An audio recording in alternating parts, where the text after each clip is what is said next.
தமிழக news channels எல்லாமே TRP நோக்கி தாங்க போகுது. ஐஸ் வைக்கிற மாதிரி இன்டர்வியூ, ஃபயர் வைக்கிற மாதிரி விவாத மேடை அப்படிதாங்க போயிட்டு இருக்கு. அப்படி என்ன ஃபயர் வைக்கிற மாதிரி அப்படின்னு கேட்டீங்கன்னா, ஃபயரை தாங்க வச்சுட்டாங்க.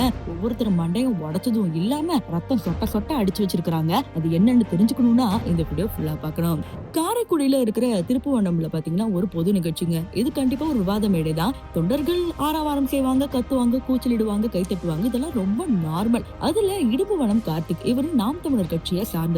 இவரு மக்களுக்காக என்ன செஞ்சாங்க அப்படின்னு திருப்பி நாம் தமிழர் கட்சியை பார்த்து கொஸ்டின் வைக்கும் போது அவர் என்ன சொன்னாருன்னா, ஒவ்வொரு மாவட்டத்திலும் இல்ல எங்கெல்லாம் ஒரு சில விஷயங்கள் நடக்குதோ அதுக்கு எல்லாத்துக்குமே நாங்க தான் முதல்ல போய் நிப்போம். இது மட்டும் இல்லாம அவ்வளவு லாக்அப் மரணங்கள் நடந்திருக்கு. இந்த 5 ஆண்டுகால அனைத்து லாக்அப் மரணங்களுக்கும் நாங்க தான் முதல்ல போய் வீட்டுல போய் போராடினோம். அந்த குடும்பத்துக்கு நாங்க தான் முதல்ல போய் நின்னோம். எங்களால முடிந்த அளவுக்கு தான் செய்ய முடியும் அப்படின்னு எமோஷனலா பேசிட்டு இருக்கும் போது இந்த பக்கத்துல இருக்கிற திமுக பிரமுகர் அவரு ஒரு பக்கம் கத்துறாரு. இதுல அவர் கொஞ்சம் வயசான பிரமுகர் அப்படிங்கறதுனால இவர் என்ன பேசுறாரு அப்படின்னு புரிஞ்சுக்காம இவரு ஒரு பக்கம் கத்த, இந்த பக்கம் அதிமுக பிரமுகர் என்னமோ நாங்க பண்ணதை மட்டும் குட்டி காமிக்கிறீங்க, நியூஸ்ல 10 தடவை இந்த ஃபெலிக்ஸ்னு போடுறீங்க, அப்படி இப்படி இவர் ஒரு பக்கம் கத்த, திமுகல இவரு ஒரு பக்கம் இதுல வேட்டியே நிக்கல நீ எல்லாம் பேசலாமா அப்படின்னு சொல்லி கலகலப்பா போய் சிரிப்பா இருக்கும்னு பார்த்தா அங்க ஃபுல்லா ஃபயர் ஆயிடுச்சுங்க. திமுகல இருக்கிற பல பேர் என்ன பண்ணாங்கன்னா, யார் தூண்டி விட்டாங்க அப்படின்னு சரியா இன்ஃபர்மேஷன் கிடைக்கல. அவங்கவுங்க சேர தூக்கி அந்த விவாத மேடை மேல எரிஞ்சாங்க. அப்ப கூட அங்க இருக்கிற தனியார் தொலைக்காட்சி டீம் கண்ட்ரோல் பண்ணதான் ட்ரை பண்ணாங்க. ஆனா எவ்வளவு கண்ட்ரோல் பண்ணாலும் கட்டுக்கடங்காத கூட்டம் என்ன செய்ய முடியும்? அதனால அங்க இருந்து பேரிகேட்டை தாண்டி குதிச்சு வந்து நெறியாளர் மற்றும் திமுகவினர் அதிமுகவினர் பயங்கரமா அடிச்சுட்டாங்க. இதுல இடும்புவனம் கார்த்திக்கும் சேர்ந்து வந்து காயமாக்கப்பட்டது. இதுல ரொம்ப பாவமானவர் யாருன்னு பாத்தீங்கன்னா அந்த நெறியாளர். ஏன்னா இதற்கு முன்னாடி சிவகங்கை மாவட்டத்திலயும் சரி பல மாவட்டத்திலயும் சரி இவரு பல இடங்கள்ல ரொம்ப டைரக்டாவே கொஸ்டின் கேட்டாங்க. ஃபார் எக்ஸாம்பிள், திமுக கிட்ட நீங்க வந்து கச்சத்தீவு மீட்பேன் அப்படின்னு சொன்னீங்க, அதே மாதிரி மீனவர்களுக்கு வந்து நீங்க எல்லாமே செய்வீங்க, கப்பலை வந்து கொடுப்பீங்க, இலங்கைக்கு அவங்க கைது செய்து போய் எல்லாம் கூட்டிட்டு வருவீங்க சொன்னீங்கல்ல, அதிமுக வெறும் லெட்டர் தான் எழுதுறாங்கன்னு கிண்டல் அடிச்சுங்க, இப்ப நீங்க என்ன சார் பண்றீங்க அப்படின்னு கேட்டப்ப பெரிய ஒரு ட்ரெண்ட் ஆனாரு அவரு. சோ அந்த மாதிரி ஒரு நெறியாளர் அவ்வளவு சீக்கிரம் எந்த சேனல்ஸுமே கூப்பிட்டு வைக்க மாட்டாங்க. ஏன்னா பல பேர் திமுகக்கு ஜால்ரா அடிக்கிற சேனல்ஸ். அப்படி இருக்கிறப்பதான் இந்த நெறியாளர் தான் எல்லாமே காரணம், இவங்க கேட்கிற கொஸ்டின்ஸ் தானே இப்ப இப்படி எல்லாம் திமுக ஆக்குது அப்படின்னு சொல்லி அவர் மண்டையை சேர்த்து உடைச்சு இப்ப அவர் ஏன் ஹாஸ்பிட்டல்ல படுக்க வச்சுட்டாங்க. அதாவது அங்க காவல்துறை இல்லாம இருப்பாங்க நீங்க நினைக்கிறீங்களா? எல்லாரும் இருந்தாங்க. ஆனா காவல்துறை தான் எப்பவுமே திமுகவோட கட்டுப்பாட்டுல இருக்காங்களே, அதனால கட்டுப்பாட்டை மீறினாலும் அடிச்சுட்டு சாவட்டையா நின்னு வேடிக்கை பாருங்க அப்படிங்கிற மாதிரி தான் நடந்திருக்கு. அதுக்கப்புறம் எல்லா ரத்தம் சொட்ட அடிச்சதுக்கு அப்புறம் தான் காவல்துறை தன்னுடைய கடமையை கரெக்டா செஞ்சாங்க. இப்ப இதுதான் சமூக வலைத்தளங்கள்ல வேகமா பரவுது. இது சம்பந்தமா இடும்புவனம் கார்த்திக் என்ன சொல்லிருக்காரு அப்படிங்கறத போய் பாத்துட்டு வாங்க. பேசுறப்ப நான் முதல் சுற்று நான் பேசுறப்ப வந்து திமுக ஆட்சியோட அவலங்களை எடுத்து சொல்றேன். அப்ப இன்னைக்கு திமுகவோட நிர்வாகி இருக்கக்கூடிய சேங்கை மாறன், அவருக்கு சொந்தமான சூர்யா மணமகள் மன்றம் அப்படிங்கிறது வந்து ஊருக்கு மத்தியில் இருக்கு. அதை எடுத்து சொல்றோம். அதே போல வந்து முறைகேடா வந்து ஆளுங்கட்சியோட சுனாமி பேர்ல வந்து கனிம வளங்கள் வந்து கொள்ளையடிக்கப்படுது, அதை சொல்லி பேசுறேன். அந்த அஜித்குமாரோட படுகொலை, காவல்துறை படுகொலை, அதை சொல்லி பேசுறேன். இது மூன்றில் தொடர்புடைய ஆள் வந்து சேங்கை மாறன். அதனால வந்து அடுத்த சுற்று வரைக்கும் காத்திருக்காம நான் பேசுறப்பே வந்து குறுக்கிட்டு அவர் பேச விடாம தடுக்கிறாரு. ஆட்சியோட லட்சணத்துக்கு சாட்சி. ஏன்னா தேர்தல் நெருக்கம், 30 நாள்ல தேர்தல் வரப்போகுது. அப்ப இந்த சமயத்துல கூட பயம் இல்லாம திமுக இவ்வளவு பெரிய அராஜகத்தை கட்டவிழ்த்து விடுதுன்னா திமுக மறுபடியும் அதிகாரத்துக்கு வந்தா என்ன ஆகுங்கிறத நாட்டு மக்கள் சிந்திச்சுக்கணும். திமுக ஆட்சியோட லட்சணத்துக்கு சான்று. ஒரு நெறியாளரே இங்க வந்து பாதுகாப்பா இருக்க முடியல, மண்டை உடைஞ்சு ரத்தம் சொட்ட மருத்துவமனைக்கு போறாருன்னா தமிழ்நாட்டின் முதலமைச்சர் ஸ்டாலின் வந்து வெட்கி தலை குனியணும். ஜனநாயகம், மாண்பு, கண்ணியம், கட்டுப்பாடு, ஒழுங்கு அப்படின்னு பேசுறாங்க. ஒரு ஜனநாயக பண்போடு ஒரு பேரூராட்சி சேர்மன் அவரு சேங்கை மாறன் அவர் நடந்துக்க மாட்டேங்கிறார். சரி, எவ்வளவு அமளதுமலை நடக்குது, நம்ம சீமான் என்ன பண்றாரு அப்படின்னு கேட்டீங்கன்னா, அவர் அடுத்த பரப்புரைக்கு ரொம்ப ரெடி ஆயிட்டாரு. அந்த பரப்புரையும் போய் கேட்டுட்டு அப்படியே உங்களோட கமெண்ட்ஸ் என்னன்னு வீடியோ கீழே சொல்லிட்டு போங்க. தெருவுக்கு 2 படிப்பகம் கட்ட வேண்டிய இடத்தில் தெருவுக்கு 2 குடிப்பகத்தை கட்டுவானா?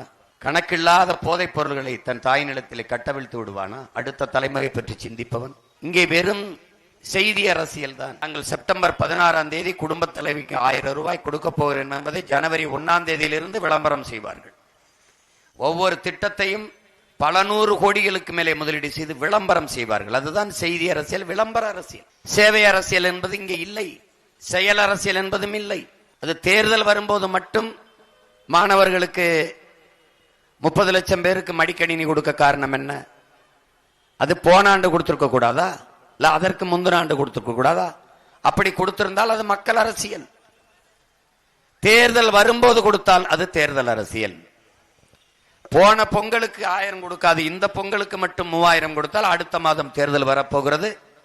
அப்ப அவர்கள் ஓட்டை பற்றி குறிவிக்கிறார்கள், வாக்கை பற்றி கவலைப்படுகிறார்கள், நாட்டை பற்றியோ மக்களின் வாழ்க்கையை பற்றியோ கவலைப்படவில்லை. அதை என் அன்பு சொந்தங்கள் புரிந்து கொள்ள வேண்டும். அந்த இடத்தில் தான் அதை மக்கள் அரசியல் அல்லாது தேர்தல் அரசியல் என்கிறோம். இத்தனை ஆண்டுகள் இல்லாது தேர்தல் வருவதற்கு 20 நாளைக்கு முன்னாடி ஒரே நாளில் 1,31,00,000 வங்கி கணக்குக்கு 5000 போட வேண்டிய அவசியம் என்ன? ஏன் போன ஆண்டு போடவில்லை? ஏனால் அடுத்த ஆண்டு அடுத்த மாசத்தில் தேர்தல் வருகிறது, இந்த காசை வாங்குகிற மக்கள் நமக்கு வாக்கு செலுத்தி விடுவார்கள் என்று. அப்ப இந்த மக்களை எவ்வளவு இழிவாக அவர்கள் சிந்திக்கிறார்கள். பணத்தை கொடுத்தால் வாக்கை வாங்கி வென்று ஆட்சி அதிகாரத்துக்கு வந்து விடலாம், நோட்டை கொடுத்தால் ஓட்டை வாங்கி விடலாம். இவ்வளவுதான் இவர்கள் அரசியல். இவர்கள் அதனால்தான் சொல்றோம், இவர் மக்களின் வாக்கை பற்றி கவலைப்படுவார்கள், என் மக்களின் வாழ்க்கை பற்றி கவலைப்பட மாட்டார்கள். 6800 கோடியை இந்த 5000 ரூபாய் வங்கி கணக்கில் செலுத்தினதில் இழந்திருக்கிறது அரசு. ஏற்கனவே 10.5 லட்சம் கோடி கடன், 1 லட்சம் கோடி வட்டி. இந்த 6800 கோடியை ஆசிரியர்கள், அறிவை வளர்க்கும் அறிவு கருவறையின் தாயாக இருக்கிற நம் ஆசிரியர் பெருமக்கள் ஊதிய உயர்வு கேட்டு வீதியிலே நிற்கிறார்களே, அவர்களுக்கான ஊதியத்தை உயர்த்தி கொடுக்க எத்தனை கோடி வந்துவிடும்? அதிகபட்சமாக போனாலும் 200 கோடி தான் செலவாகும். பகுதி நேர ஆசிரியர்கள் பணி நிரந்தரம் இருக்கிறார்கள், அது செய்வதற்கு என்ன சிரமம்? என்ன சிரமம்? அதுல என்ன கடுமை இருக்கிறது? சம வேலை, சம சம்பளம் கொடு, சம ஊதியம் கொடு என்று கேட்கிறார்கள். அதுக்கு எத்தனை கோடி செலவாகிவிடும்? அதிகபட்சம் 100 கோடி அல்லது 150 கோடி. ஒரு வீட்டை அடமானம் வைத்து கடன் பெறுகிறான் ஒரு வீட்டின் தலைவன். இந்த நாட்டை ஆளுகிற ஆட்சியாளர்கள் நம் நாட்டை அடமானம் வைத்து கடன் பெறுகிறார்கள். எதை வைத்து நீங்கள் ஈடு கேட்பான்? அடமான பத்திரம் கேட்பான். எதை அடமானம் வைக்கிறாய்? மண்ணின் வளத்தை அடமானம் வைக்கிறாய், என் மக்களின் நலத்தை அடமானம் வைக்கிறாய். ஒரு வீட்டை அடமானம் வைத்து கடன் பெற்றவன் கடனை கட்ட முடியவில்லை என்றால் வீட்டோட விஷத்தை குடிச்சு சாகுறானே. அப்ப வீட்டுக்கு வந்த நிலைமை நாட்டுக்கு நாளைக்கு வராதா? 10.5 லட்சம் கோடி கடன். இந்த 5 ஆண்டில் மட்டும் 4.5 லட்சம் கோடி கடன் பெற்றிருக்கிறார்கள். அந்த கடனை பெற்று நிறைவேற்றிய ஒரே ஒரு நலத்திட்டத்தை யாராவது சொல்ல முடியுமா? யார்? பொது விவாதத்தில் யாராவது எடுத்து வைப்பீர்களா? ஆட்சியாளர்கள் அறிக்கை தருவார்களா? நாங்கள் வந்தபோது, ஆட்சிக்கு வந்தபோது 1000 ரூபாய் பெண்களுக்கு கொடுத்தார்கள்.